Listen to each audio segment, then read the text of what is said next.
Hello, my students. All are good. Okay, let's start today's session. Today's session on the topic of issue of shares. ठीक है, तो आज का हमारा topic क्या है बेटा? Issue of shares for cash. अब कंपनी जो होती है उसके पास company have two options. Either it can issue its shares on for cash और for consideration other than cash. तो हम आज किस पे डिस्कस करेंगे बेटा? Issue of share for cash. Okay, तो हम एक क्वेश्चन लेते हैं, उसके थ्रू हम इसकी जनरल एंट्री. आज का जो हमारा टॉपिक रहेगा issue of shares for cash, general entry किस तरीके से करते हैं. ठीक है, तो हम एक क्वेश्चन के थ्रू इसको क्लियर करेंगे. अब देखो फर्स्ट क्वेश्चन क्या हमारे पास? ए लिमिटेड इश्यू 10,000 इक्विटी शेयर्स. कितने इक्विटी शेयर्स है बेटा? 10,000.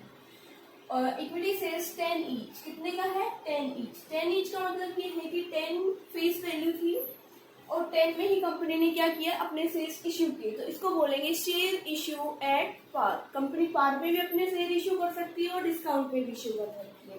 सॉरी कंपनी अपने शेयर्स पार पे इश्यू कर सकती है as per the companies act 2013 और प्रीमियम पे इश्यू कर सकती है. डिस्काउंट पे कंपनी कोई भी फ्रेश शेयर इश्यू नहीं कर सकती. हाँ, ओनली स्वेट इक्विटी शेयर जो है वो इश्यू कर सकती है डिस्काउंट पे. ठीक है, तो x limited issue 10,000 equity shares 10 each. ठीक है, अब देखो 10 रुपीज है ना, वो कंपनी एक बार में ही मंगवा ली. एक बार में इसलिए नहीं मंगवाती क्योंकि कंपनी के पास भी कंटिन्यूसली कैश आती रहती है, तो वो इंस्टॉलमेंट में मंगवाती है. दूसरी चीज क्या होती है, जो शेयर होल्डर्स होते हैं उनके ऊपर बर्डन नहीं पड़ता. मतलब 10,000 का अगर 10 एक बार ही मंगवाती है तो शेयर होल्डर्स पे भी क्या होता है? बर्डन पड़ता है. तो ये क्या करेगी? इन 10 रुपीज को इंस्टॉलमेंट्स में मंगवाएगी. ठीक है, जैसे क्या कर रही है यहाँ पे? The amount is payable as 3 on application. जो 10 रुपीज थे उनमें से 3 तो किस पे मंगवा ली कंपनी ने? 3 किस पे मंगवा ली बेटा? एप्लीकेशन पे. 3 rupees on allotment, 2 rupees on first call. ठीक है, और बैलेंस ऑन फाइनल कॉल. अब देखो हम देखेंगे कि बैलेंस कितना बच रहा है. टोटल 10 थे, 10 में से देखो 3 तो एप्लीकेशन पे आ गया हमारे पास, 2 अलॉटमेंट पे आ गया. Sorry 3 application, 3 allotment, 2 first call. 3 और 3 कितना हो गया?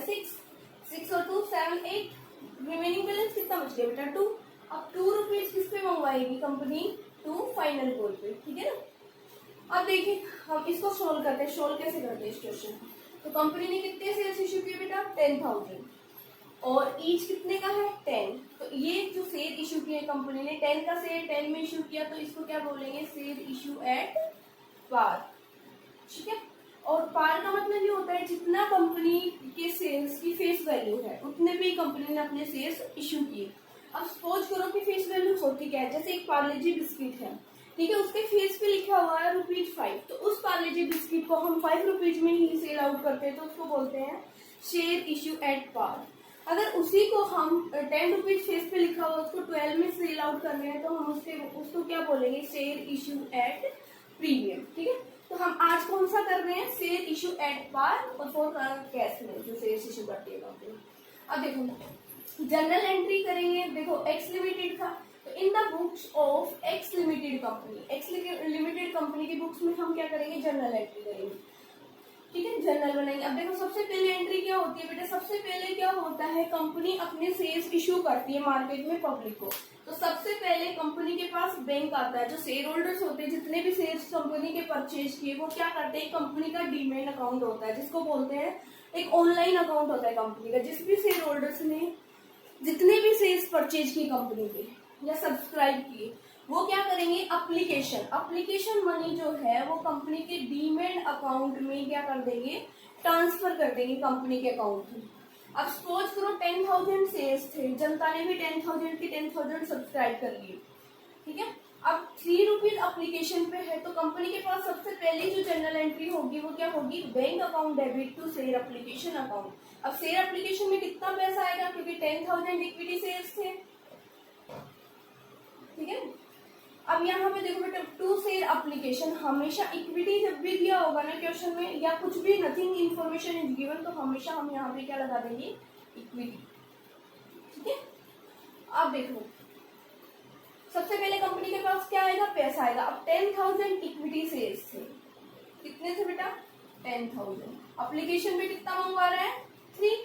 तो कितने आएंगे कंपनी के बैंक अकाउंट में बेटा कितने पैसे आएंगे कंपनी के बैंक अकाउंट में 30,000 रुपीज।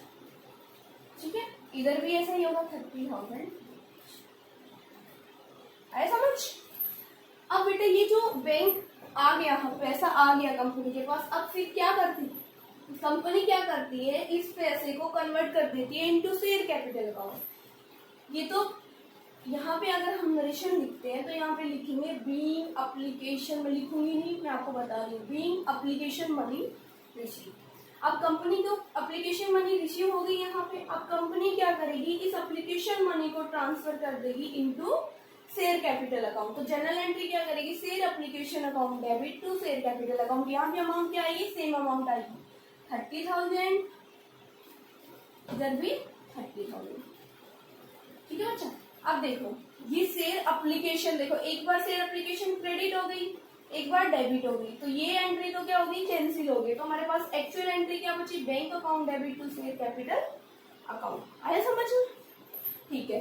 अब देखो कंपनी के पास पैसा आ गया, अब नेक्स्ट टाइम क्या करेगी कंपनी, पहले सेल्स ड्यू करेगी। अपने सबसे पहले तो क्या होता है, कंपनी के पास पैसा आता है, जब सेकेंड इंस्टॉलमेंट होती है तो कंपनी पहले क्या करती है बेटा, सेल्स ड्यू करती है। क्या करती है, सेल्स ड्यू करती है। अब शेयर होल्डर्स को क्या करेगी कंपनी, पहले शेयर्स इश्यू करेगी, उसके बाद पैसा रिसीव होगा कंपनी को। तो क्या करेगी कंपनी, कंपनी करेगी share allotment account debit to share capital account. ऐसा समझ में?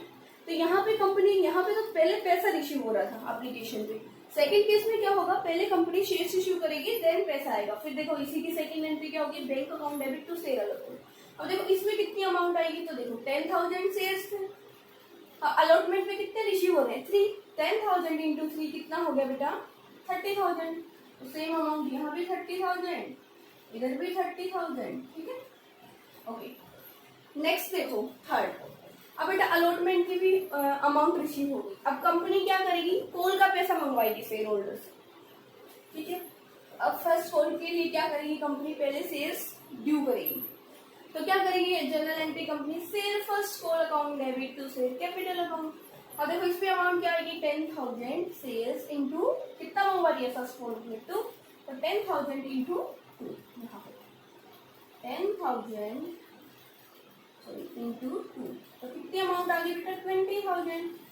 20,000 इधर आएगी, 20,000 इधर आएगी। ठीक है, अब देखो नेक्स्ट केस में बेटा, अब क्या होगा, कंपनी ने शेयर्स ड्यू कर दिए, अब क्या होगा, पैसा रिसीव होगा कंपनी को। तो कंपनी क्या एंट्री करेगी, bank account debit to share first call account. यहाँ भी सेम अमाउंट 20,000 इंटू।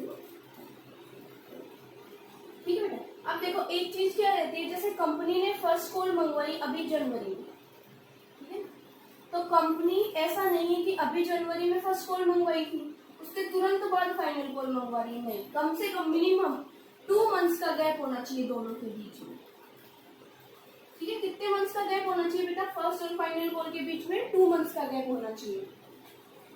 ठीक है, ठीक है बेटा। तो आज हमने क्या की जनरल एंट्री। अब देखो हमारे पास क्या बचा है, फाइनल कॉल।